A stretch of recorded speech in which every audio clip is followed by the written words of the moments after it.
அறிந்திருக்கிறேன்.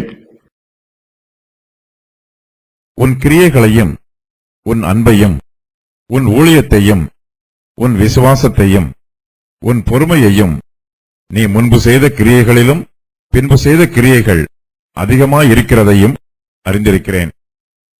தியத்தீரா சபையாரை இயேசு கிறிஸ்து புகழ்ந்து பேசுகிறார். அவர்களை குறித்து நற்சாட்சி சொல்லுகிறார். அவர்கள் நற்கிரியைகளை செய்கிறார்கள். இயேசு கிறிஸ்துவை விசுவாசிக்கிறவர்கள் தங்கள் விசுவாசத்தை நற்கிரியைகளின் மூலமாய் வெளிப்படுத்த வேண்டும். அன்போடு நற்கிரியைகளை செய்ய வேண்டும்.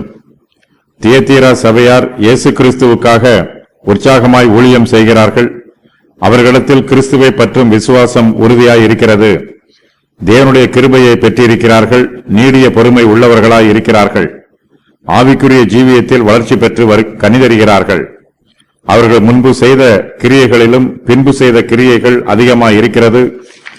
எல்லா விசுவாசிகளிடத்திலும் இப்படிப்பட்ட வாஞ்சை இருக்க வேண்டும்.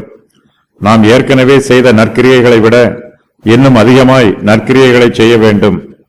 தியத்தீரா சபையை பற்றி கூறப்பட்டிருக்கும் காரியங்கள்: கிரியைகள், அன்பு, ஊழியம், விசுவாசம், பொறுமை, அதிகமான கிரியைகள்.